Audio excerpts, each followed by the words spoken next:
Good afternoon, all of you. Without a good listener, there is no good speaker. बिना अच्छे श्रोताओं के कोई कभी अच्छा स्पीकर नहीं हो सकता दोस्तों। मेरा नाम सरबजीत सिंह है और मैं ग्लेज के एजुकेशन डिपार्टमेंट को देखता हूं और आज हम बात करने वाले हैं प्रोटेक्ट योर मैसेज के बारे में। आप सब लोग ग्लेज में किस लिए आए हैं? आप कुछ सपनों को दिमाग में लेकर आए होंगे, जैसे कि बड़ा बंगला, बड़ी गाड़ी, अच्छा माहौल, पर्सनैलिटी डेवलपमेंट। यस और नो? आपके ये बड़े सपने तब पूरे होंगे जब आप बड़ा पैसा कमाएंगे। अब सवाल यह है, बड़ा पैसा कब कमाएंगे? अगर आपका टाइम मल्टीप्लाई होगा, तभी आपका पैसा भी मल्टीप्लाई होगा। और आपका टाइम मल्टीप्लाई कब होगा? जब आपके पास बहुत बड़ी सेल टीम होगी। और ये बड़ी सेल टीम कब होगी? जब आप एक सही फाउंडेशन रखेंगे। क्योंकि कोई भी बड़ी इमारत तभी बनती है दोस्तों जब उसकी नींव मजबूत होती है। तो चलिए आज हम फाउंडेशन यानी कि नींव की बात करते हैं। डायरेक्ट सेलिंग बिजनेस के अंदर सबसे ज्यादा महत्वपूर्ण अगर कोई है तो वो आप खुद हैं।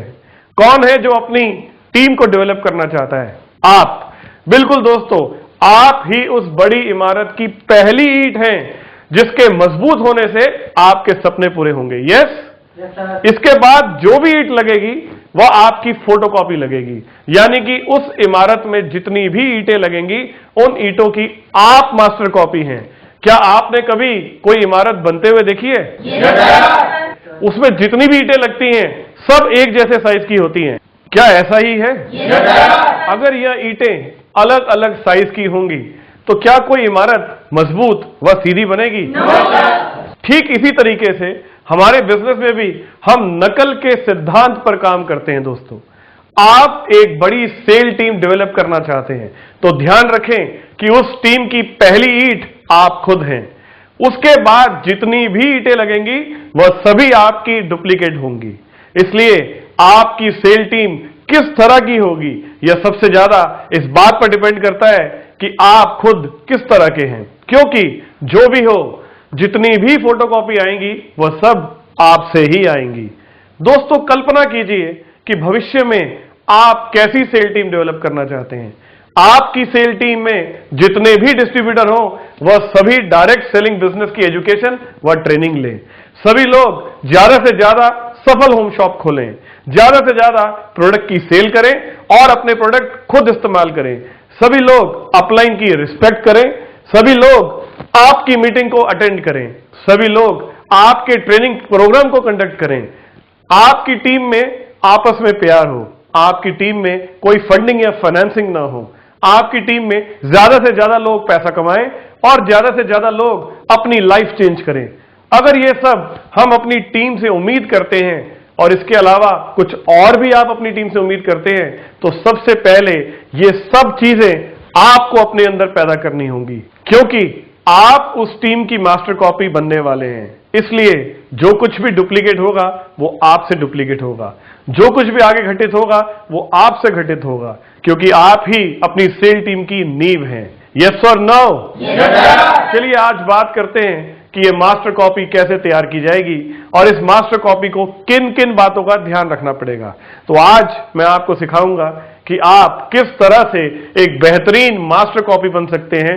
उस मास्टर कॉपी में कौन कौन सी क्वालिटी होनी चाहिए, उस मास्टर कॉपी को क्या करना चाहिए और क्या बिल्कुल नहीं करना चाहिए। हमारे बिजनेस में हम अपने लोगों को स्टेज से कम और एक्शन से ज्यादा सिखाते हैं। क्योंकि action have more sound than speaking. Action में बोलने से ज्यादा ताकत होती है दोस्तों। मान लीजिए आप अपनी टीम के लोगों को लेकर पिकनिक मनाने जाते हैं और किसी पार्क के अंदर आप सब मिलकर खाना खाते हैं।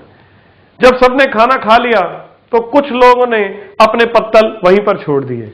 अब आप दो तरीके से लोगों को समझा सकते हैं कि यह गलत है और इसे इस तरह से सही किया जा सकता है। पहला तरीका यह है कि आप खड़े होकर उन सभी लोगों को बोलें कि सभी अपने अपने पत्तल उठाकर कूड़ेदान में डालिए।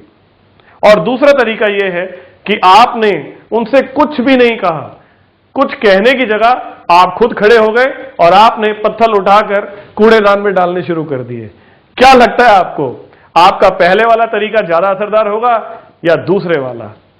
बिल्कुल ठीक कहा आपने दोस्तों, दूसरे वाला तरीका ज्यादा बेहतर है। क्योंकि एक्शन में बहुत ज्यादा ताकत होती है। जैसे ही आप पत्तल डालना शुरू करेंगे, बाकी के लोग भी शर्म से पत्तल डालना शुरू कर देंगे। हमारे बिजनेस में आप लोगों को जो कुछ भी सिखाएंगे वो एक्शन से सिखाएंगे। जो कुछ भी आप उनसे आशाएं रखते हैं वो सब कुछ आपको अपने एक्शन में लाना पड़ेगा। अगर वो सब आप अपने एक्शन में लाएंगे तो लोग आंखें बंद करके उसको फॉलो करेंगे। दोस्तों, उसकी जगह अगर आप तो यह सोचें कि मैं खुद तो कोई ट्रेनिंग प्रोग्राम अटेंड ना करूं और अपनी डाउनलाइन को यह बोले कि तुम लोग अपने ट्रेनिंग प्रोग्राम अटेंड करो और आपने एक्शन ठीक कर लेना, तो सॉरी दोस्तों, कोई भी ट्रेनिंग प्रोग्राम काम आने वाला नहीं है, क्योंकि आपका एक्शन ठीक ही नहीं है। आपको जब कभी कोई भी एक्शन करना हो तो अपने मैसेज को चेक करना है कि मेरे इस एक्शन से क्या मैसेज नीचे जा रहा है। इसलिए हमने इस सेशन को बनाया है जिसका नाम है प्रोटेक्ट योर मैसेज। अपना मैसेज प्रोटेक्ट कीजिए, क्योंकि आपके मैसेज से बहुत सारे लोग सीखने वाले हैं। जब कभी भी आप कोई भी एक्शन लेने लगे तो ध्यान से चेक कीजिए कि आपके एक्शन से आपकी डाउनलाइन में क्या मैसेज जाने वाला है। तो अब मैं पहले स्टेप पर आ रहा हूं कि जब भी आपको बात शुरू करनी है तो वो कहां से शुरू करनी है? बिल्कुल शुरू से शुरू करनी है। कहां से? जब आप किसी को पहली बार बिजनेस प्रेजेंटेशन दिखाते हैं तो आपका भावी डिस्ट्रीब्यूटर आपके एक्शन से उसी दिन से सीखना शुरू कर देता है, जिस दिन से आप पहली बार उसे फोन करते हैं या अप्रोच करते हैं। आप किसी भी गेस्ट पर कोई भी एक्शन करेंगे, वह गेस्ट उस एक्शन से सीखेगा और जब वह डिस्ट्रीब्यूटर बनेगा तो उसी एक्शन को रिपीट करेगा। इसलिए जब मास्टर कॉपी बनानी हो तो शुरू से ध्यान रखना होगा, मतलब तब से जब आप किसी गेस्ट को पहली बार अप्रोच करते हैं। आपसे कहा जाता है कि सबसे पहले एक लिस्ट बनाइए। क्या बनाइए? लिस्ट बनाइए। मैंने अक्सर कई डिस्ट्रीब्यूटर्स को देखा है कि वो अपनी अपलाइन से कहते हैं कि सर, लिस्ट बनाने की क्या जरूरत है, लिस्ट तो मेरे दिमाग में है, मैं जानता हूं कि वो लोग कौन है जिन्हें बुलाना है, वो मेरे कहने पर ऐसे ही डिस्ट्रीब्यूटर बन जाएंगे। सर, केवल 4 लोगों की होम शॉप ही तो खुलवानी है, मैं तो यूं ही खुलवा दूंगा, छोड़िए लिस्ट विस्ट। इस बिजनेस में कभी भी यह सोचकर काम नहीं करना चाहिए कि आप क्या कर सकते हैं, आप में क्या क्वालिटी है।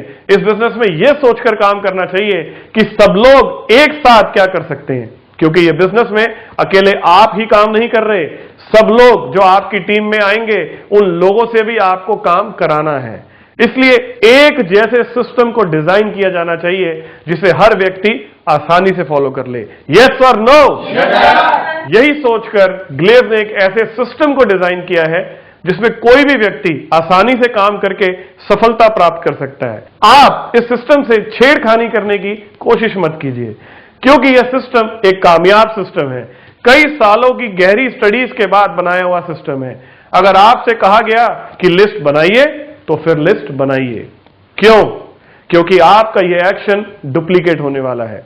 सोचिए, जब आपका गेस्ट डिस्ट्रीब्यूटर बन गया तो आपने उससे कहा कि भाई मेरी तो लिस्ट ये रही, मैंने तो लिस्ट बनाई है, यह रहा उनके नाम और यह रहा तेरा नाम, यह रही तेरी डिटेल, मेरी अपलाइन ने छांट कर मुझे अप्रोच करने का तरीका सिखाया था।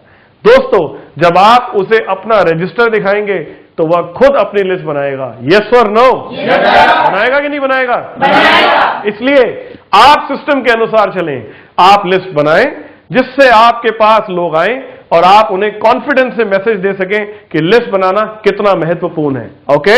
उसके बाद लिस्ट की छटाई करना, यानी कि सॉर्टिंग करना। लिस्ट बनाने के बाद उनके साथ बैठकर उस लिस्ट की छटाई करें। लिस्ट कम से कम 200 से 250 लोगों की होनी चाहिए। उनके साथ बैठकर डिस्कस करें कि इनमें किन लोगों को पहले बुलाना चाहिए और किन्हें बाद में। उनमें से जो 20-30 लोग हॉट और वार्म मार्केट के होंगे उन्हें अपनी सेल टीम में शामिल करने के लिए एक एक करके अप्रोच करें, और जो लोग बिजनेस प्रेजेंटेशन देखने के बाद इस काम को नहीं करना चाहते उन्हें वो अपनी बाकी बनी हुई लिस्ट को अपने प्रोडक्ट्स बेचें। हॉट मार्केट में वो लोग होते हैं जो आपके सबसे करीब होते हैं। आप सोच रहे होंगे कि भला क्यों हम हॉट मार्केट को स्ट्रेंथ मानते हैं। दोस्तों, हॉट मार्केट को बुलाने के लिए इसलिए कहा जाता है क्योंकि हमारे बिजनेस में टीम वर्क एक कोर पॉइंट है। टीम वर्क बैकबोन है इस बिजनेस का। जब वो लोग आ जाते हैं जो आपके सबसे करीब होते हैं तो एक नेचुरल टीम वर्क जनरेट होता है। दूसरा कारण हॉट मार्केट को बुलाने का यह भी होता है कि हॉट मार्केट आप पर सबसे ज्यादा विश्वास करती है। हॉट मार्केट जल्दी बिजनेस शुरू कर लेती है। अगर आप चाहते हैं कि आपकी सेल टीम तेज स्पीड से बढ़े, अगर आप चाहते हैं कि आपकी टीम में टीम वर्क बहुत अच्छे से डेवलप हो, अगर आप चाहते हैं कि आपकी टीम में रिलेशन, प्यार, दोस्ती बनी रहे, अगर आप चाहते हैं कि आपकी टीम में स्टेबिलिटी हो, तो यह जरूरी है कि आपकी टीम की शुरुआत हॉट मार्केट से हो। ठीक हॉट मार्केट के बाद वार्म मार्केट और फिर कोल्ड मार्केट और फिर फ्रेश मार्केट पर काम करना चाहिए। क्या आप चाहते हैं कि आपकी सेल टीम में हर व्यक्ति हॉट मार्केट को अपनी टीम में शामिल करे? यस। अगर आप चाहते हैं तो आप एक ऐसी मास्टर कॉपी बनिए जिसमें यह लिखा हो कि हॉट मार्केट को पहले इंट्रोड्यूस करें, यानी कि सबसे पहले आप खुद हॉट मार्केट को इंट्रोड्यूस करें, ताकि आपके यहां जब डिस्ट्रीब्यूटर बिजनेस शुरू करें तो आप उन्हें लिस्ट दिखा सकें कि देखें, मैंने सबसे पहले हॉट मार्केट इंट्रोड्यूस की थी, इसलिए मैं इतनी जल्दी डीडी बन गया। यस और नो? समझ में आ रहा है आपको? अब मैं आपको protect your message at the time of approach बताता हूं। जब आप किसी को अप्रोच करते हैं उस समय आपको किन बातों का ध्यान रखना चाहिए ताकि कोई गलत मैसेज डाउनलाइन में ना चला जाए। अप्रोच करते समय सबसे पहली चीज यह है कि आपको एटीट्यूड से बात करनी चाहिए। अप्रोच के बारे में हाउ टू अप्रोच नाम का एक ट्रेनिंग प्रोग्राम है, क्यों मालूम है आपको? आपको वो अटेंड करना चाहिए। उस ट्रेनिंग प्रोग्राम को अटेंड करने के बाद आपको समझ में आ जाएगा कि आपको अपने गेस्ट को किस एटीट्यूड से अप्रोच करना चाहिए। उसके अंदर यह बात विस्तार से समझाई गई है कि हमारा बिजनेस एक ऐसा बिजनेस है जिसमें आप दूसरों को उनकी लाइफ चेंज करने का मौका देते हैं। आप ये मौका देते हैं कि वह चाहे तो यहां आकर जहां एक तरफ बहुत सारा पैसा कमा सकता है, वहीं दूसरी तरफ अपनी लाइफ भी चेंज कर सकता है, क्योंकि यहां उसे मौका मिलता है अपनी पहचान बनाने का, उसे मौका मिलता है स्टेज पर आने का, उसे मौका मिलता है बहुत सारे लोगों से रिलेशन डेवलप करने का, उसे मौका मिलता है कॉन्फिडेंस ग्रो करने का। दोस्तों, मैं दिल्ली की एक ऐसी लेडी को जानता हूं, एक ऐसी महिला को जानता हूं जो लोगों के घरों में साफ सफाई का काम करती थी, लेकिन ग्लेज में आने के बाद उसकी लाइफ बदल गई। दोस्तों, पैसा कमाना तो एक बात है, सबसे इंपॉर्टेंट बात यह है वह लेडी जो कभी किसी के घर में साफ सफाई किया करती थी जहां लोग उसे सही से पूछते भी नहीं थे, उस लेडी ने दिल्ली में सिरी फोर्ट ऑडिटोरियम में सबके सामने अपनी शेयरिंग की थी और हजारों लोगों ने उसे रिस्पेक्ट की आंखों से देखा और सुना था। दोस्तों, आप ऐसा अवसर किसी को ऑफर कर रहे हैं, वो चाहे तो अपने जीवन में इतना बड़ा बदलाव ला सकता है, तो किस एटीट्यूड से आपको यह बिजनेस ऑफर करना चाहिए। कुछ डिस्ट्रीब्यूटर क्या करते हैं, लोगों को अप्रोच करते हुए बहुत डाउन एटीट्यूड अपनाते हैं, लोगों से रिक्वेस्ट करने लग जाते हैं कि प्लीज भाई मेरी खातिर इस बिजनेस को शुरू कर ले। आप उस पर एहसान कर रहे हैं अपने साथ बिजनेस शुरू करवाकर। उसे मौका किसने दिया? ग्लेज के डिस्ट्रीब्यूटर ने। यह सही है कि मेहनत उसकी थी, जुनून उसका था, वो काम करने का तरीका उसका था, लेकिन मौका किसने दिया? आपने, ग्लेज के डिस्ट्रीब्यूटर ने। यस और नो? यह सही है कि किसी भी जगह पर व्यक्ति को खुद ही अपने आप को साबित करना पड़ता है। अगर आप किसी व्यक्ति की कहीं नौकरी लगवा दें, क्या आप उसे वहां पर मैनेजर भी बनवा सकते हैं? जी नहीं। आप सिर्फ उसे मौका दे सकते हैं नौकरी करने का। उसके बाद चाहे तो वो अपनी मेहनत से उस कंपनी में मैनेजर बन जाए, नहीं तो अपनी लापरवाही से बाहर चला जाए। आप कुछ नहीं कर सकते दोस्तों। ठीक इसी तरह आप मौका दे रहे हैं किसी को यहां पर आकर अपने जीवन को बदलने का। या बहुत सारे लोग नीचे से उठकर ऊपर तक पहुंचे हैं, तो अगर उसमें अपने सपने के प्रति जुनून होगा तो वह भी पहुंचेगा। इसके लिए एक पॉजिटिव एटीट्यूड से व्यक्ति को अप्रोच करें। क्यों हमें अपने इस एटीट्यूड से उसे अप्रोच करना चाहिए? क्योंकि जिस तरह से वो अप्रोच हुआ होगा बिजनेस शुरू करने के बाद भी वो उसी तरह से अप्रोच करेगा। सारी बात मैसेज की है। अगर आप उसे सही ढंग से अप्रोच करेंगे तो वो जब बिजनेस शुरू कर लेगा तो आगे वो भी सही तरीके से अप्रोच करेगा, उसी तरह से अप्रोच करेगा। अगर आपने गलत तरीके से उसे अप्रोच किया तो बाद में वह भी गलत तरीके से अप्रोच करेगा, क्योंकि हमारा बिजनेस डुप्लीकेशन का बिजनेस है। कभी कोई गलत बात बोलकर किसी को अप्रोच ना करें, झूठ बोलकर किसी को कभी अप्रोच ना करें, क्योंकि जो आप करेंगे वो डुप्लीकेट हो जाएगा। अब कुछ गलतियां जो लोग अप्रोचिंग के टाइम पर करते हैं उसके बारे में मैं आपको बताता हूं। कई बार क्या होता है कि कई डिस्ट्रीब्यूटर इस बिजनेस में जुड़ने से पहले नौकरी कर रहे होते हैं। वो अपनी अपलाइन से क्या कहते हैं कि देखिए सर, ये मेरा गेस्ट है, मैं इनको बिजनेस प्रेजेंटेशन में छोड़कर चला जाऊंगा, आप इनको संभाल लेना, इनको प्लान भी दिखा देना, इनकी क्लोजिंग भी कर देना, और शाम को ऑफिस से वापसी पे मैं इनसे मिल लूंगा। वो कहते हैं कि आपने तो कहा था ये सपोर्ट का बिजनेस है। दोस्तों, ये कहना गलत नहीं है कि हम एक दूसरे को सपोर्ट करते हैं, एक दूसरे की सपोर्ट में खड़े हैं, लेकिन मैसेज का क्या होगा? क्या नुकसान है इस तरह से काम करने का?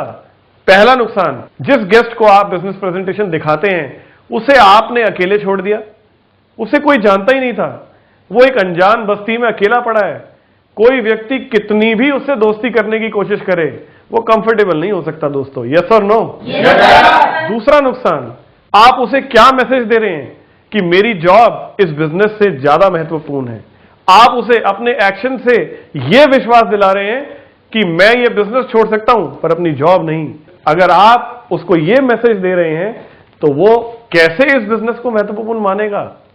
इसलिए वो बिजनेस शुरू करेगा ही नहीं। पर दोस्तों, लॉ ऑफ एवरेज तो हमेशा होता ही है। हो सकता है कि कोई बिजनेस शुरू कर ही ले, लेकिन जो बिजनेस शुरू करेगा वो भी यही एक्शन सीख लेगा, वो भी यही सोचकर बिजनेस शुरू करेगा कि चलो मैं भी जॉब पर चला जाया करूंगा और गेस्ट को बिजनेस प्रेजेंटेशन में छोड़ जाया करूंगा, अपलाइन सर संभाल लेंगे।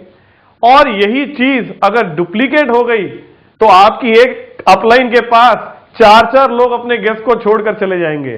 कब तक चलेगी ये कहानी? आप बड़ा पैसा कमाना चाहते हैं तो उसके लिए बड़ी सेल टीम चाहिए, और बड़ी सेल टीम तो इस आधार पर खड़ी हो ही नहीं सकती। ज्यादा से ज्यादा 4, 5, 6, उसके बाद। इसलिए अगर आप अपने गेस्ट को बिजनेस प्रेजेंटेशन दिखाना चाहते हैं तो उसे उसी दिन इंट्रोड्यूस कीजिए जिस दिन आप खुद फ्री हों। गेस्ट को पूरा एहसास दिलाएं कि मैं इस बिजनेस के लिए सीरियस हूं। दोस्तों, कभी अपना गेस्ट छोड़कर कहीं ना जाएं। अगर आप फ्री नहीं है तो उसे ना लाएं, मत बुलाएं। हमने कब कहा आप प्रतिदिन गेस्ट को बिजनेस प्रेजेंटेशन दिखाएं? आप पार्ट टाइम काम कर रहे हैं तो 2 दिन फिक्स कर लीजिए कि मैं 2 दिन ही काम करूंगा। अब थर्ड प्रॉब्लम है दोस्तों, ड्रेस कोड की। आप जब भी अपने गेस्ट को अप्रोच करें, अपने ड्रेस कोड में रहकर ही अप्रोच करें। पैंट शर्ट के साथ टाई पहने और बालों में शैम्पू करें, क्लीन शेव रहें, अच्छे से धुली और प्रेस की हुई प्लेन शर्ट पहने, पॉलिश किए हुए लेदर के शूज पहने, हाथ में बैग हो, क्योंकि आपका एक एक एक्शन आपका गेस्ट नोटिस कर रहा है। जब वो काम शुरू करेगा तो आप उसे अपने एक्शन याद दिलाएं कि मैं तेरे पास कैसे आया था, ड्रेस कोड में आया था। ड्रेस कोड आपकी अप्रोच को इफेक्टिव बनाने के लिए बनाया गया है। हाउ टू अप्रोच की ट्रेनिंग में यह डिटेल में एक्सप्लेन किया गया है, वो ट्रेनिंग आप जरूर लें। इंडिया में 95% लोग ऐसे हैं जो अपनी डेली लाइफ में टाई नहीं पहनते। हमारे देश में अगर कोई टाई लगाकर घूमता है तो उसका एक ही मतलब निकाला जाता है कि उसने कोई काम शुरू कर लिया है। और अगर आप अपने आसपास के एरिया में टाई लगाकर घूमते हैं तो आसपास के लोग आपको खुद अप्रोच करेंगे ये पूछने के लिए कि बेटा कहां लग गए हो, कुछ हमारे बेटे का भी कराओ। हमारे बिजनेस में यह सोचकर चलना बहुत जरूरी है कि जो आशा हम अपनी टीम से रखते हैं वो हमें खुद भी करना पड़ेगा, क्योंकि उस एक्शन से लोग सीख रहे हैं। जिसे गेस्ट बनाकर ला रहे हैं वो सीख रहा है। सोचिए कि आप खुद उसके सामने बाहर टाई बदलेंगे तो आपके गेस्ट को लगेगा कि इस व्यक्ति को ये कपड़े पहनकर शर्म आती है, इसलिए जब मैं आऊंगा तो मैं भी बाहरी कपड़े बदल लूंगा। जब आप बिजनेस प्रेजेंटेशन दिखाने जाते हैं तो बिजनेस प्रेजेंटेशन दिखाने से पहले आप अपने गेस्ट को अच्छे से यह समझाएं कि हमारे ऑफिस का कल्चर और हमारे ऑफिस का एडमिनिस्ट्रेशन बहुत सटीक और बहुत रिच है। ओके? इसलिए ठीक से कपड़े पहनकर चलना चाहिए। अगर आप किसी दोस्त को अपने साथ किसी शादी में लेकर जाएं तो क्या बोलेंगे? अरे शादी में जा रहा है, अच्छे कपड़े पहनकर आना, बोलते हो ना? जब आप उसे प्रेजेंटेशन में ले जा रहे हैं तो उसे अच्छे से समझा लीजिए कि हमारा जो काम करने का तरीका है वो बहुत रिच है इसमें ड्रेस कोड की इंपॉर्टेंस बहुत ज्यादा है। फर्स्ट क्लास पैंट शर्ट और जूते पहनकर मेरे साथ चलना, वो इस बात से अच्छा ही फील करेगा। तो इसलिए जब आप किसी गेस्ट को बिजनेस प्रेजेंटेशन दिखाने लाते हैं तो उसका और अपना ड्रेस कोड चेक कीजिए। दोस्तों, हमेशा बिजनेस प्रेजेंटेशन शुरू होने से कम आधा घंटा पहले पहुंचे। कुछ डिस्ट्रीब्यूटर को मैंने देखा है कि गेस्ट को भगा भगा कर लाए और हॉल के अंदर बिठा दिया, क्योंकि बिजनेस प्रेजेंटेशन शुरू होने वाला था, सिर्फ 1 मिनट रह गया था। वो व्यक्ति भी परेशान हो जाता है कि कहां लाकर के अंधेरे कमरे में डाल दिया। 20-25 मिनट तो वो आदमी यह सोचता रहेगा कि मेरे साथ हुआ क्या था। फिर जब फ्री होगा तो सोचेगा कि चलो इसी की सुन लो, और ये क्या बोल रहा है। इसलिए अगर प्रेजेंटेशन शुरू होने का समय 11:30 बजे का है तो माइंड में सेट कर लीजिए कि प्रेजेंटेशन 11:30 बजे नहीं बल्कि 11 बजे शुरू हो रही है। 11 से 11:30 के बीच आपके गेस्ट के जो एक्शन है वो भी इस बिजनेस का हिस्सा है। अगर आप उसे 11 बजे लेकर आते हैं तो आपको पहला काम क्या करना चाहिए? सबसे पहले उसको अपनी टीम से मिलवाना चाहिए, उसे अपनी सीनियर अपलाइन, आपके साथी डिस्ट्रीब्यूटर और अपनी डाउनलाइन सबसे उसकी मुलाकात कराएं। हमारा कल्चर है कि हमारी टीम उससे इतने अच्छे से मिलेगी कि 10 मिनट में उसे लगेगा ही नहीं कि वह किसी पराई जगह पर खड़ा है। इसे हम बोलते हैं कंफर्टेबल जोन, यानी कि पहले 10 मिनट में गेस्ट को कंफर्टेबल कराना, यानी कि आराम महसूस कराना। अपने गेस्ट को पानी पिलाइए, उसे कंफर्टेबल होने का मौका दीजिए।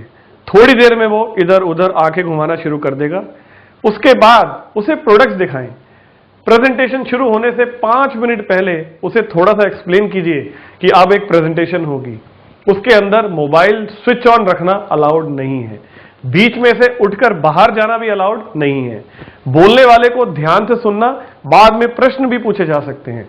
इस प्रेजेंटेशन से तुम्हें बहुत कुछ सीखने को मिलेगा। ये सब बातें कहकर तब उसे अंदर भेजें। अंदर जाने से पहले उससे पूछ लें कि क्या वो फ्रेश होना चाहता है। फ्रेश होने के लिए उसे बाहर टॉयलेट में ले जाकर फ्रेश कराकर ले आए।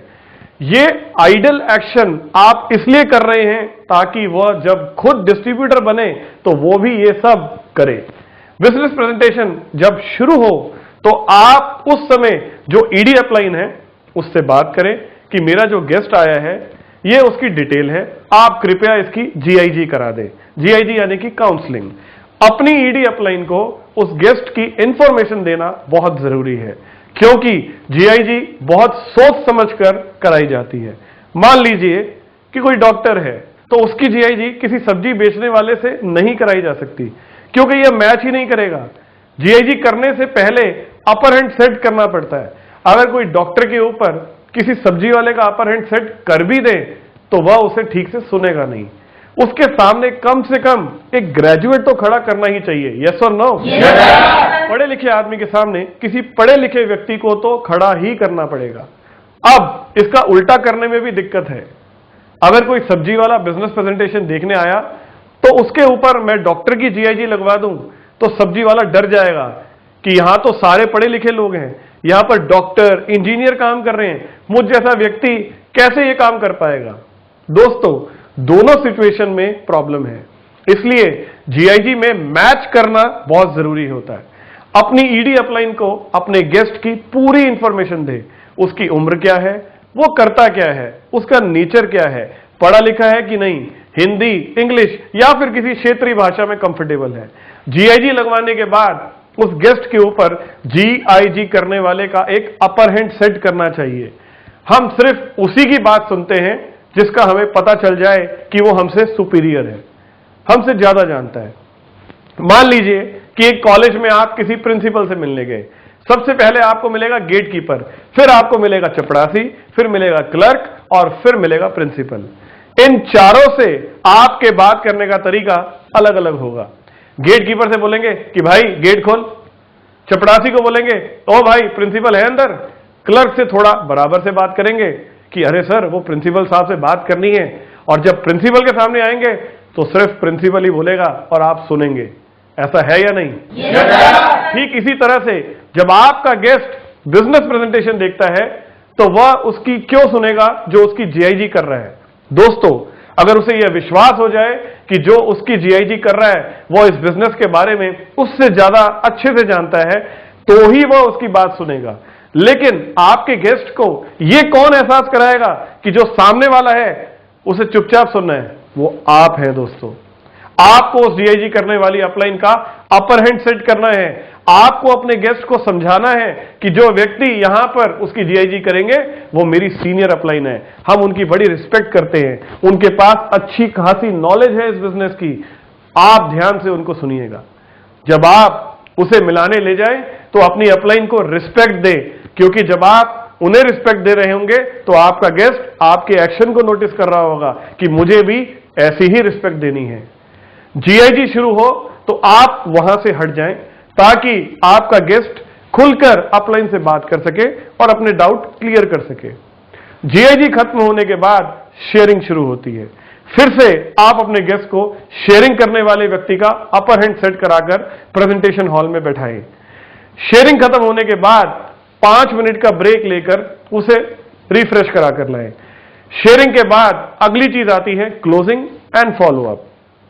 क्लोजिंग एंड फॉलोअप के ऊपर भी एक ट्रेनिंग सेशन है जिसे आपको अटेंड करना चाहिए, जिसमें आपको डिटेल इंफॉर्मेशन मिल जाएगी। फिर भी मैं आपको शॉर्ट में बता देता हूं कि क्लोजिंग क्या होती है। जब आपका गेस्ट शेयरिंग देखने के बाद बाहर आता है तो आपको उसे अपनी सीनियर अपलाइन से मिलवाना चाहिए। वो अपलाइन उसकी क्लोजिंग करेगी। क्लोजिंग का मतलब है कंक्लूजन, यानी कि निष्कर्ष निकालना। बिजनेस प्रेजेंटेशन, जीआईजी और शेयरिंग के बाद आपका गेस्ट किस निष्कर्ष पर पहुंचा, क्या उसे बिजनेस ठीक से समझ में आया, कोई डाउट है तो डाउट को दूर किया, डाउट दूर होने के बाद क्या वह होम शॉप खोलने के लिए तैयार है, होम शॉप खोलने के लिए अगर तैयार है तो कितने दिन बाद खोलेगा, वो सारा कंक्लूजन निकाल करके आपकी अपलाइन आपको दे देगी। क्लोजिंग तो हो गई। अब गेस्ट कहता है कि मैं बिजनेस शुरू करना चाहता हूं। बिजनेस शुरू कराते समय आपको कुछ बातों का ध्यान रखना है। कुछ डिस्ट्रीब्यूटर क्या करते हैं कि जब उनका गेस्ट कहता है कि मेरे पैसे तैयार हैं और मैं बिजनेस करना चाहता हूं, तो वो अपनी अपलाइन को फोन कर कर कहते हैं कि वो होम शॉप खोलने के लिए आएगा, आप देख लेना, मैं नहीं आ पाऊंगा। Mistake, big mistake.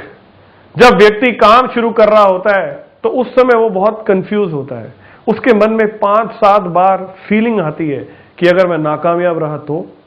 उस समय उसको जरूरत होती है कि कोई उसके साथ आकर खड़ा हो और बोले कि हम दोनों साथ हैं, और उस समय आप उसे फोन करके कह रहे हैं कि तुम चले जाना। उसी समय आपने उसे अकेलेपन का एहसास दिला दिया। वो हो सकता है कि कमजोर होकर टूट जाए, या फिर यह भी हो सकता है कि आप इंतजार करते रहें और वो कभी आए नहीं। शुरू से लेकर के अब तक आप उसके साथ थे, अभी भी साथ बने रहे दोस्तों। अगर वो बोले कि मेरे पैसे तैयार हैं तो उसे प्रोडक्ट कैटलॉग से प्रोडक्ट सिलेक्ट करवाकर उसका सेल फॉर्म भरवाएं। सेल फॉर्म में अगर गलत आईडी नंबर या स्पॉन्सर का नाम भरा गया तो वो सेल किसी और के नीचे भी जा सकती है। इसलिए आईडी नंबर भरते समय खास ध्यान रखना है, नाम में जिस स्पेलिंग को यूज करेंगे उसी नाम से आपका इंसेंटिव आएगा, यानी कि कमीशन आएगा। इसीलिए ईडी अपलाइन की मदद से ही सेल फॉर्म भरना चाहिए। सेल फॉर्म भरने के बाद उस गेस्ट का बीडी ओरिएंटेशन प्रोग्राम के लिए रजिस्ट्रेशन करवाएं। इस कार्यक्रम में उसे कंपनी के बारे में, कंपनी के रूल और रेगुलेशन के बारे में, प्रोडक्ट के बारे में, बिजनेस प्लान के बारे में, ऑफिस के कल्चर के बारे में, ड्रेस कोड के नियम, syndicate, RC, franchisee head, VC और शेरिफ क्या है, वह इनके रोल एंड रिस्पॉन्सिबिलिटी क्या है, इन सब के बारे में, एवं भविष्य में यदि किसी भी प्रकार की जानकारी वो कैसे प्राप्त कर सकता है, ये सब बताया गया है। बीडी ओरिएंटेशन के बाद साथ जाकर वीसी द्वारा वेरिफिकेशन करवाएं और वेरीफाई किया हुआ सेल फॉर्म और केवाईसी यानी कि नो योर कस्टमर के डॉक्यूमेंट्स जैसे कि age proof, ID proof, address proof, passport size photograph देकर उसका बीडी रजिस्ट्रेशन करवाएं। डिस्ट्रीब्यूटर बनने के बाद जो प्रोडक्ट मिलेंगे उसके साथ उसके घर जाकर उन प्रोडक्ट्स का डेमोन्स्ट्रेशन दें। उसे समझाएं कि अपने प्रोडक्ट हमेशा यूज करने चाहिए। हमारा बिजनेस रिकमेंडेशन का बिजनेस है। जब आप प्रोडक्ट को यूज करेंगे तो उन प्रोडक्ट को लेकर आपके मन में कॉन्फिडेंस आएगा।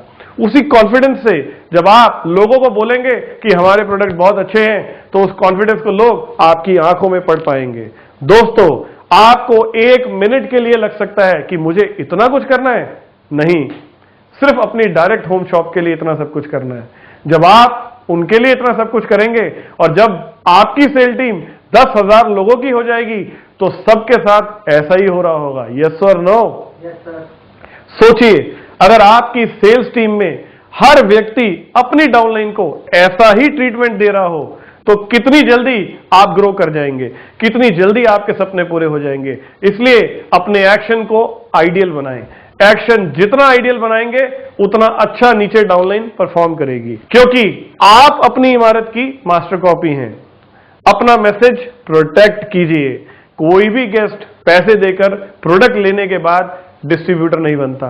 वो डिस्ट्रीब्यूटर तब बनेगा जब उसे पूरी एजुकेशन और ट्रेनिंग मिलेगी, जब उसे पूरी नॉलेज मिलेगी। यस और नो?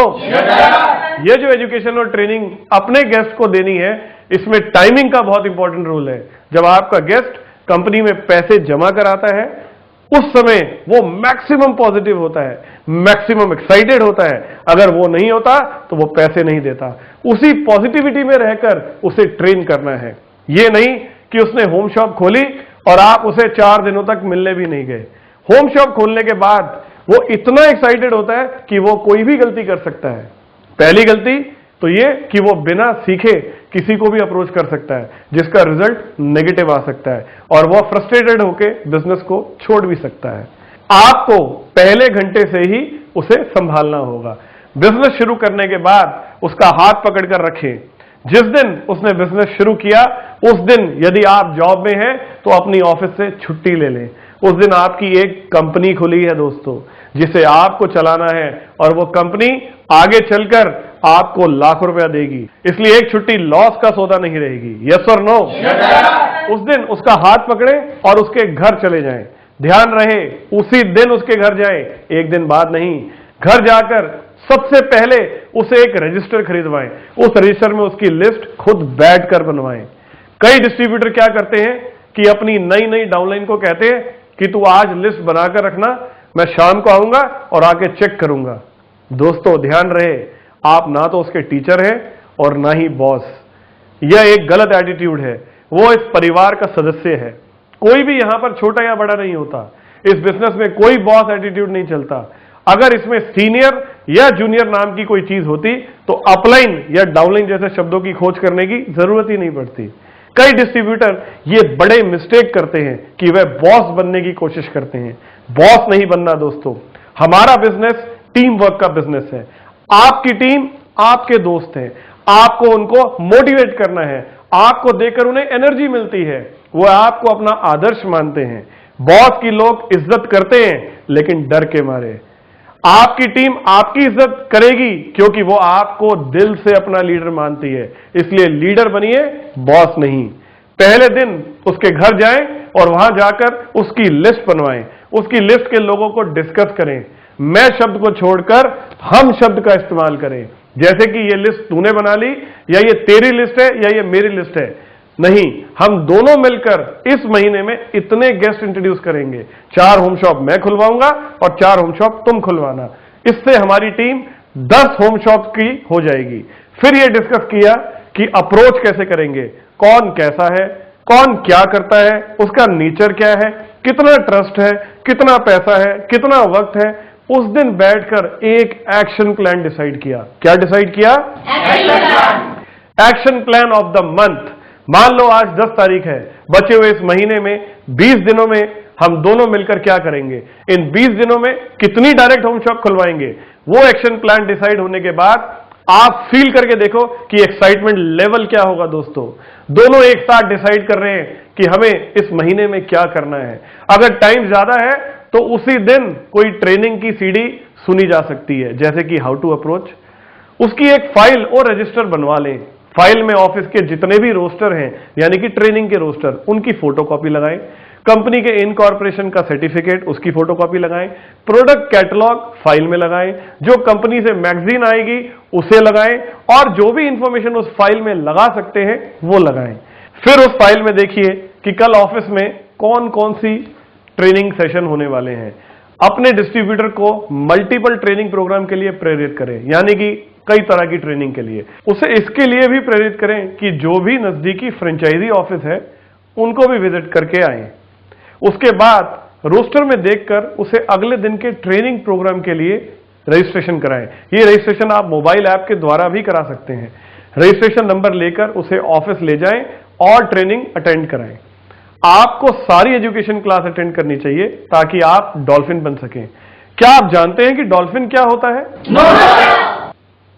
डॉल्फिन एक बहुत ही रिस्पेक्टफुल टाइटल है। डॉल्फिन उस डिस्ट्रीब्यूटर को कहते हैं जो सारे ट्रेनिंग प्रोग्राम का सर्टिफाइड ट्रेनर होता है। 3 तरह की प्रेजेंटेशन हम अलाउ करते हैं, एक जो ऑफिस में होती है, दूसरी जो मोबाइल सेमिनार में होती है, और तीसरी जो हाउस प्रेजेंटेशन होती है। लेकिन ये सब प्रेजेंटेशन शुरू करने की परमिशन सिर्फ डॉल्फिन को ही मिलती है। अगर कोई चाहता है कि उसे अपने शहर, मान लीजिए कोलकाता में, अपनी सेल टीम शुरू करनी है और वहां पर परमिशन दी जाए, तो ट्रेनिंग डिपार्टमेंट उसे जरूर परमिशन दे सकता है अगर वो खुद डॉल्फिन हो। क्या आप अपनी सेल टीम से आशा करते हैं कि आपकी टीम में ज्यादा से ज्यादा डॉल्फिन हो? सोचिए, अगर आपकी टीम में ज्यादा से ज्यादा डॉल्फिन होंगे तो आपके घर में लाख लाख रुपए की गड्डी रहने वाली है दोस्तों, क्योंकि एक एक डॉल्फिन अपने आप में जबरदस्त पोटेंशियल डायरेक्ट सेलर होगा। यस और नो? इसलिए बहुत जरूरी है कि अगर आप चाहते हैं कि आपकी इमारत में सोने की ईंट लग जाए, यानी कि डॉल्फिन लगे, तो आप खुद मास्टर कॉपी में एक डॉल्फिन का मैसेज सेट करें। खुद डॉल्फिन बनने की कोशिश करें। डॉल्फिन बनने की कोशिश पहले दिन से शुरू होती है। आप ज्यादा अच्छे सेशन तभी ले सकते हैं जब आप ज्यादा से ज्यादा ट्रेनिंग खुद सुने। आप अच्छे स्पीकर तभी बन सकते हैं जब आप एक अच्छे श्रोता हों। आपको शुरू से ही ये ट्रेनिंग्स को बार बार अटेंड करना चाहिए, तब तक जब तक कि आप खुद उन ट्रेनिंग्स को लेने लायक ना हो जाएं। जब आप अपनी डाउनलाइन को कह रहे होंगे कि देखो मेरा रजिस्टर, मैंने कितनी ट्रेनिंग सेशन अटेंड किए हैं, देखो मैं किस तरह से डॉल्फिन बना, तो उन लोगों को भी मोटिवेशन मिलेगा कि यस, हमें भी डॉल्फिन बनना है। यस और नो? ट्रेनिंग प्रोग्राम को अटेंड करने का तरीका क्या होना चाहिए? क्या आप चाहते हैं कि आपकी जो सेल्स टीम बने उसमें एक एक व्यक्ति सारे ट्रेनिंग प्रोग्राम अटेंड करे? तो उसके लिए एक बहुत ही नायाब तरीका है जो आपको शुरू से अपनाना पड़ेगा। आप अपनी डाउनलाइन का हाथ पकड़कर और ट्रेनिंग में उसके साथ बैठें। एक रजिस्टर उसके हाथ में और एक आपके हाथ में होना चाहिए। पूरी ट्रेनिंग अटेंड करने के बाद जब शाम को दोबारा इकट्ठे हो तो फिर उसके साथ वही क्लास को डिस्कस कीजिए जो आपने दिन में की थी। क्या समझ में आया? क्या ये बात समझ में आई? क्या ये बात उनकी बहुत अच्छी लगी? क्या ये बात तुम्हें याद है? समझ में आया आप सबको? आपने अपने एक्शन से उसे यह सिखा दिया कि हर स्पॉन्सर को अपनी डाउनलाइन के साथ बैठकर एजुकेशन क्लास अटेंड करनी चाहिए। अगर आप चाहते हैं कि आपके आगे की सेल टीम ऐसी ही हो तो पहले के 4 लोगों के साथ आपको ऐसी ही मेहनत करनी होगी। सिर्फ अपनी डायरेक्ट होम शॉप के साथ यह एक्शन करना है। अगली बार जब आपकी डायरेक्ट डाउनलाइन अपनी डाउनलाइन होम शॉप की टीम बनाएगी तो आप पूरे कॉन्फिडेंस के साथ कह सकते हैं कि अपनी डाउनलाइन के साथ इस ट्रेनिंग सेशन में जाकर बैठ जैसे कि मैं आपके साथ बैठा था। यस और नो? और वो बिल्कुल मना नहीं करेगा, वो कर ही नहीं सकता, क्योंकि उसने वो एक्शन खुद ही देखा है, उसने उस एक्शन को खुद महसूस किया है। तो जितने ट्रेनिंग सेशन हो उसमें अपनी डाउनलाइन के साथ आप खुद बैठें। कुछ डिस्ट्रीब्यूटर क्या करते हैं कि अपनी डाउनलाइन को बोलते हैं कि ये ट्रेनिंग अटेंड करो, आज शाम को मैं तेरा रजिस्टर चेक करूंगा, और खुद ऑफिस के बाहर सिगरेट फूंक रहे होते हैं। जो आप कर रहे हैं वो एक दिन डुप्लीकेट होने वाला है। सारी बात एक्शन की है दोस्तों। आपका एक एक एक्शन आपकी डाउनलाइन नोटिस कर रही है, आपका एक एक एक्शन डुप्लीकेट होने वाला है। इसलिए जो भी करो सोच समझ के करो। कोई शक? अब आपसे कुछ ऐसे पॉइंट डिस्कस करने वाला हूं जो इस बिजनेस में घातक हैं। आपको इन्हें अवॉइड करना है, यानी इनसे बचना है। बिजनेस शुरू करने के टाइम पर एक और मिस्टेक है जो लोग करते हैं, और यह मिस्टेक है फंडिंग और फाइनेंसिंग। कई डिस्ट्रीब्यूटर फंडिंग कर देते हैं। जैसे कोई गेस्ट आया, वो आपका बहुत अच्छा मित्र है, उसने बोला मेरे पास प्रोडक्ट खरीदने के लिए पैसे नहीं है, तुम डाल दो। आपने कहा कि चलो मैं डाल देता हूं। यह आपने सबसे खतरनाक काम किया दोस्तों। इस बिजनेस में फंडिंग अमान्य है, इसे ना करें। करोगे तो बाद में जब रोकना चाहोगे तब कुछ नहीं कर पाओगे। फंडिंग से क्या नुकसान होते हैं मैं आपको समझाता हूं। पहला नुकसान ये कि वो व्यक्ति जो बिजनेस शुरू कर रहा है और अगर आपने उसकी फंडिंग कर दी तो वह इस बिजनेस को सीरियसली नहीं लेगा, क्योंकि पैसा तो आपका लगा हुआ है। दूसरी प्रॉब्लम, वो सीरियस नहीं होता है तो उसका कॉन्फिडेंस भी नहीं बन पाता। आप अच्छी तरह से जानते हैं कि हमारा बिजनेस फाइंडिंग का बिजनेस है, यानी कि हमारा बिजनेस लोगों को ढूंढने का बिजनेस है। आप लोगों को यहां लाते हैं, कुछ लोग होंगे जो काम शुरू करेंगे और कुछ लोग होंगे जो काम शुरू नहीं करेंगे। ठीक वैसे ही जैसी ताज के 52 पत्तों में 4 बादशाह होते हैं, लेकिन नहीं मालूम कि वो 4 बादशाह कहां लगे हैं, आगे लगे हैं, बीच में या पीछे। अगर आप उन 4 बादशाह को ढूंढना चाहते हैं तो आपको वो 52 पत्ते खेलने पड़ेंगे। जब 52 पत्ते आप खेल लेंगे तो उनमें से 4 पत्ते खुद ब खुद निकल कर आ जाएंगे। जरूरी नहीं कि पहले 4 पत्ते चले तो 4 बादशाह निकले। ठीक इसी तरह से हमारे यहां भी हम लगातार गेस्ट को इंट्रोड्यूस कर रहे होते हैं जब तक कि हमें हमारे बादशाह ना मिल जाएं। यस और नो? मैंने 7-8 गेस्ट इंट्रोड्यूस किए थे, तब जाकर मेरी 5 डायरेक्ट होम शॉप खुली थी। जब मैंने बिजनेस शुरू किया था तो पहले 40 गेस्ट में से किसी ने भी बिजनेस शुरू नहीं किया था, लेकिन मैं आज यहां इसलिए हूं क्योंकि मुझे पूरा यकीन है कि 4 बादशाह तो होते ही हैं। यस?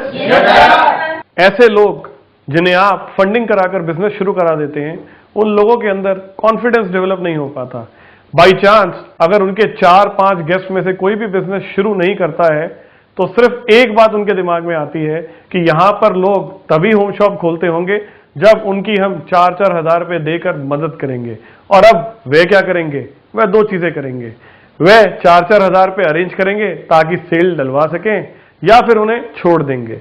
छोड़ देंगे तो अच्छा है, लेकिन अगर उन्होंने आगे होम शॉप खुलवा दिया तो और समस्या खड़ी हो जाएंगी, क्योंकि वह लोग भी गेस्ट ऐसे ही गेस्ट लाएंगे, क्योंकि डुप्लीकेशन का बिजनेस है। सोचिए अगर वो लोग ऐसे आएंगे तो किस तरह की सेल टीम डेवलप होगी जहां कमाई से ज्यादा फंडिंग की जा रही है। इसलिए फंडिंग बिल्कुल ना करें। जिन सेल टीम में डिस्ट्रीब्यूटर फंडिंग कर देते हैं वो टीम ज्यादा दूर तक कभी नहीं जा पाती, इसलिए फंडिंग से बचें। देखिए फंडिंग घातक होती है और अगर नहीं होती तो हम मना क्यों करते? कंपनी में तो सेल आ रही है, कंपनी को तो फायदा हो रहा है। फायदा नहीं होगा तभी तो आपको समझाया जा रहा है फंडिंग मत कीजिए। हमारा तो फायदा तब है जब हमारा डिस्ट्रीब्यूटर लाखों कमाए और गाड़ियों में घूमे। फंडिंग करके लोग ज्यादा पैसा नहीं कमा पाएंगे, ये हम अच्छे से जानते हैं, इसलिए फंडिंग मत कीजिए। कोई डाउट? कुछ लोग फाइनेंसिंग कर लेते हैं दोस्तों। कई डिस्ट्रीब्यूटर का पुराना बिजनेस होता है फाइनेंस करने का। वो सोचते हैं कि क्या करें, वो लोग बिजनेस करने के लिए आते हैं और लोगों से बोलते हैं कि मुझसे ब्याज पर पैसे ले लो और बिजनेस शुरू कर लो या उत्पाद खरीद लो। ऐसी सेल टीम कभी भी लंबी दूरी तक नहीं जा पाती, क्योंकि जो व्यक्ति आता है अगर बाई चांस कामयाब नहीं हुआ तो आपके पैसे नहीं देगा। अब बिना मतलब लड़ाई होगी, बिना मतलब की बहस होगी। ये बिजनेस चलता है प्यार और दोस्ती से, और पैसा ज्यादातर इन चीजों को काटता है। खाली फाइनेंसिंग ही नहीं, मैं सभी लोगों को इस बात से आगाह करता हूं कि कोई भी ऐसा काम ना करें जिसमें पैसे का हिसाब किताब आता हो। बड़ी सारी टीम में लोग पैसे का हिसाब किताब इन्वॉल्व कर लेते हैं, उससे भी रिलेशन खराब हो जाते हैं। जैसे कि किसी ने पार्टी कर दी और बोला कि सब लोग 100-100 रुपए दो। जो हिसाब रख रहा है वो ठीक से रख नहीं पाया, देने वाले ठीक से दे नहीं पाए और मन में खटास आ गई। ऐसा काम ही ना करें तो फंडिंग और फाइनेंसिंग आपकी टीम में नहीं होगी। ये वो दीमक है जो पूरी टीम को चाट जाती है। अगली चीज है गिफ्टिंग। नो गिफ्टिंग, कभी भी सेल गिफ्ट ना करें। कई बार डिस्ट्रीब्यूटर के साथ क्या होता है कि वो प्रेशराइज्ड अप्रोच कर लेते हैं। ये एक ऐसी अप्रोच है जो नहीं करनी चाहिए। कई लोग तो प्रेशराइज करके हॉट मार्केट से भी बिजनेस करा लेते हैं। जैसे मान लीजिए कि विपिन मेरा एक अच्छा दोस्त है, मैंने प्रेशराइज किया कि तू मेरे खातिर आकर बिजनेस प्रेजेंटेशन देख। ये एक गलत अप्रोच है।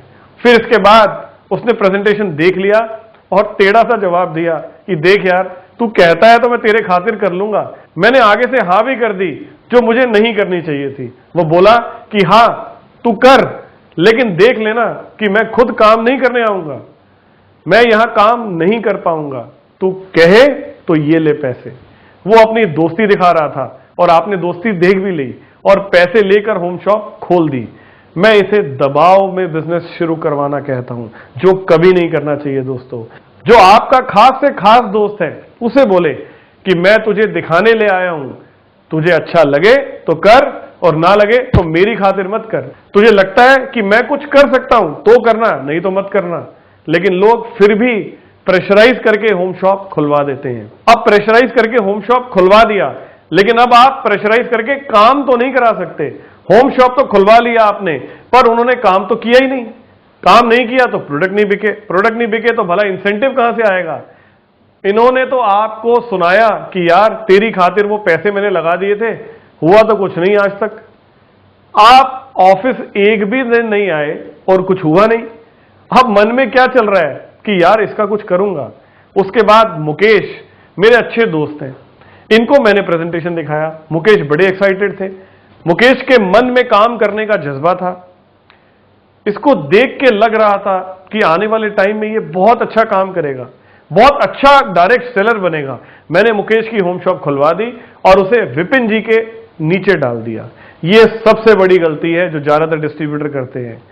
क्या किया मैंने मुकेश को एक डेड डिस्ट्रीब्यूटर के नीचे डाल दिया। मुकेश को क्या मैसेज गया कि सेल गिफ्ट भी होती है।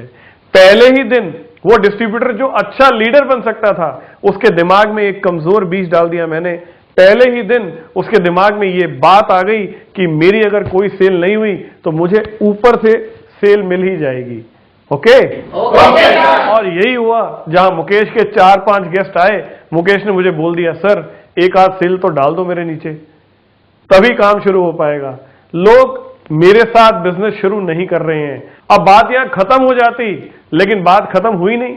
अगर मैंने मुकेश के नीचे दिनेश को डाल दिया तो दिनेश के साथ भी वही समस्या होगी। दिनेश भी वही बोलेगा कि सेल ऊपर से गिफ्ट होती है। एक आध तो आएगी नीचे, फिर काम कौन करेगा? फिर तो गिफ्टिंग ही चलती रहेगी दोस्तों। ये तो पहला कारण रहा कि हमें क्यों नहीं गिफ्ट करना चाहिए। दूसरा कारण यह है कि मुकेश कभी विपिन को अपनी रियल अपलाइन नहीं मानेगा। मुकेश कभी विपिन को अपना लीडर नहीं मानेगा। वो हर छोटी बात के लिए मेरे ही पास आएगा, यानी कि उसे चलाने के लिए मुझे ही मेहनत करनी पड़ेगी, मुझे ही नीचे जाकर के मुकेश की सेल टीम देखनी पड़ेगी। यस और नो?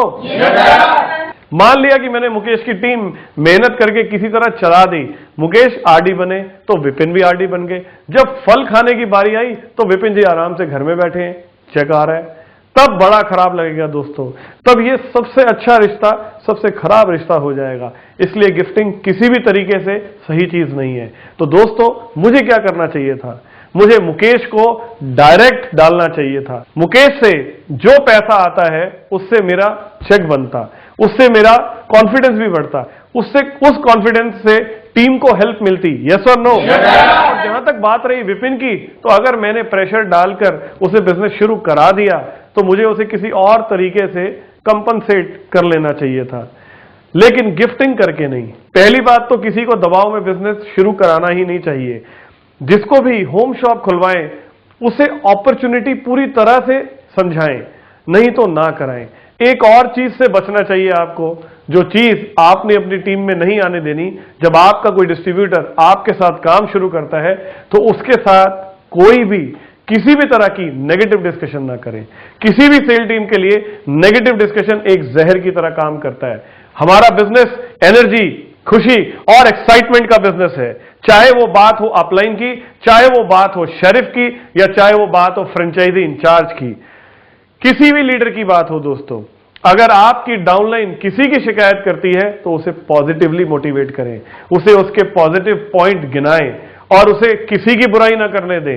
हर चीज में कुछ ना कुछ पॉजिटिव ढूंढा जा सकता है। ये तो आप मानते हैं ना? अगर आप एक बंद घड़ी को देखें तो एक बंद घड़ी भी दिन में 2 बार सही समय बताती है। क्यों दोस्तों?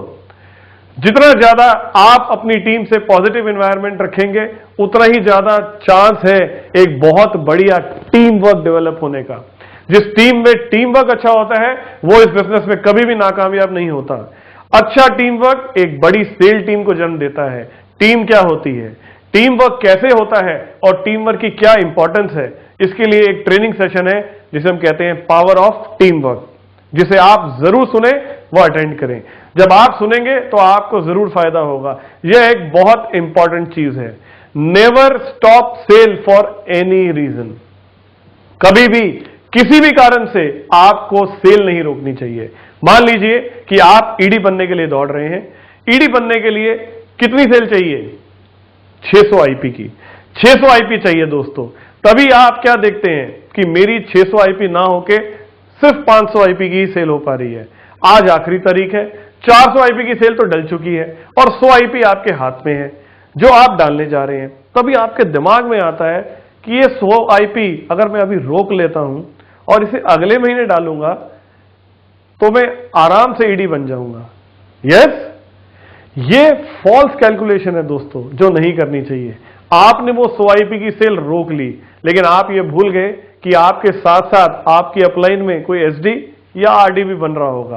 हो सकता है कि आप ईडी नहीं बन पाए, लेकिन वो एसडी के लिए भाग रहा हो या वो एसडी बन जाए।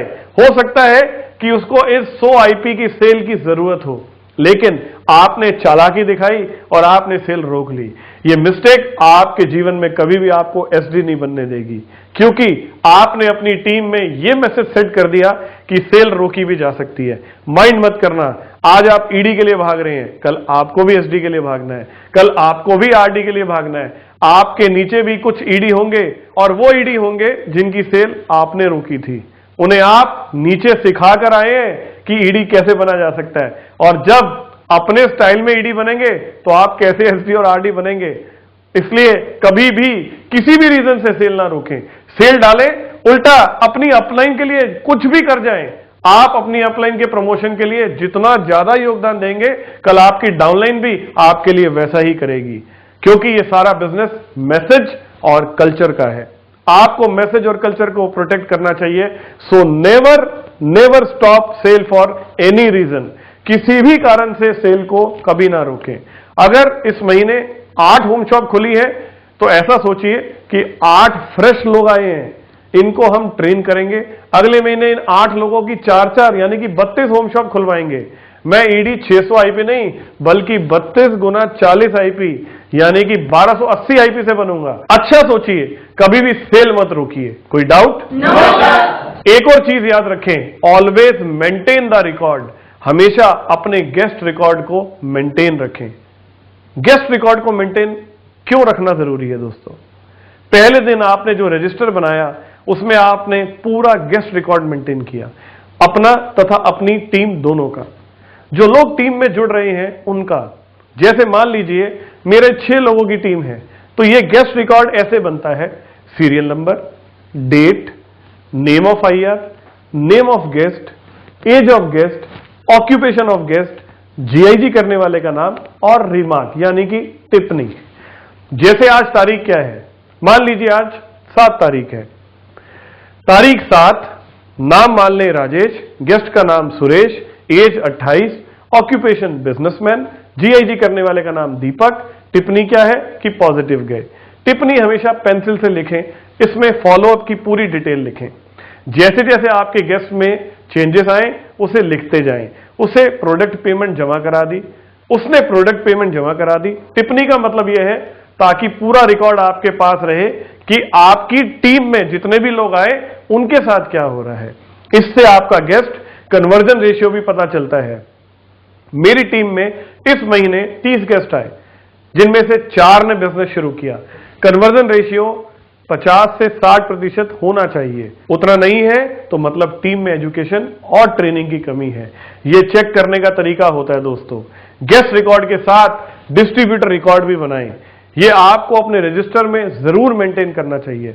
डिस्ट्रीब्यूटर रिकॉर्ड में name of IR, home shop खोलने की डेट, उसके बाद उसका रिसीप्ट नंबर, आईआर नंबर, उसका स्पॉन्सर नेम, स्पॉन्सर का आईआर नंबर, फिर एड्रेस ऑफ न्यू डिस्ट्रीब्यूटर तथा फोन नंबर होने चाहिए। इधर आप उसके एजुकेशन रिकॉर्ड भी रख सकते हैं। एजुकेशन रिकॉर्ड में जितने भी ट्रेनिंग प्रोग्राम हैं उतने कॉलम बना लीजिए।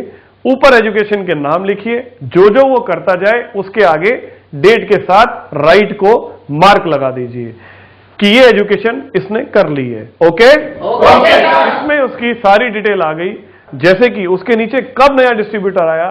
जब आप फॉर्म भरते हैं तो उसका रिसीप्ट नंबर, आईआर नंबर आपके पास मौजूद होता है, उसके स्पॉन्सर का आईआर नंबर मौजूद होता है। कोई मीटिंग होती है तो फोन नंबर से आप उसे इन्फॉर्म कर सकते हैं। और एजुकेशन कॉलम में आप यह चेक कर सकते हैं कि मेरी टीम में एजुकेशन का रेशियो क्या चल रहा है। जब पैरेलल ट्रेनिंग सेशन चल रही होती है तो खड़े होकर आप टीम के जो लोग उस ट्रेनिंग को ले रहे हैं उनके नाम के आगे टिक लगाते चलिए कि ये लोग आज आए हैं। ट्रेनिंग के लिए मोबाइल ऐप, SMS और वेबसाइट से रजिस्ट्रेशन किया जा सकता है। इसके माध्यम से आप अपने नए IR के लिए ट्रेनिंग प्रोग्राम चुन सकते हैं। रजिस्ट्रेशन के बाद आपको रजिस्ट्रेशन नंबर, ट्रेनिंग का समय और तारीख, स्थान तथा ट्रेनर की पूरी जानकारी मिल जाएगी। रजिस्ट्रेशन नंबर को आप अपने रजिस्टर में मेंटेन कर सकते हैं।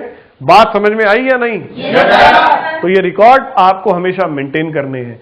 अगर आप यह रजिस्टर मेंटेन करते हैं तो यह रजिस्टर आप अपनी डाउनलाइन को दिखाकर प्रेरित कर सकते हैं। ध्यान रहे, अपनी फाइल और रजिस्टर दोनों मेंटेन कीजिए। तो दोस्तों, ये मैंने आपको सारे पॉजिटिव डूज एंड डोंट्स बताए। मैंने आपको एक आइडियल मास्टर कॉपी बनने के लिए पॉसिबल एक्शन बताए, लेकिन बहुत सारी ऐसी चीजें हैं जो अभी भी कवर नहीं हो पाई हैं।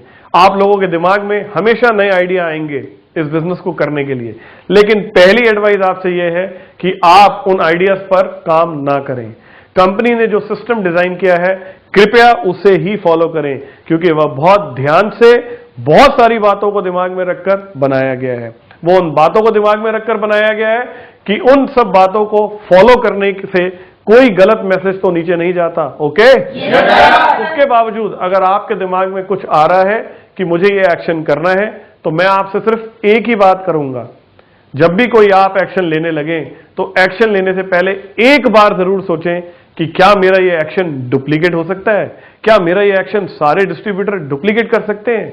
अगर कर सकते हैं तो उसके बाद इसका अंजाम क्या होगा? अगर उस अंजाम का पूर्वानुमान कर पाते हैं तो बात खत्म हो जाती है। अगर आप अंजाम को ना समझ पाए तो आप परेशानी में पड़ सकते हैं।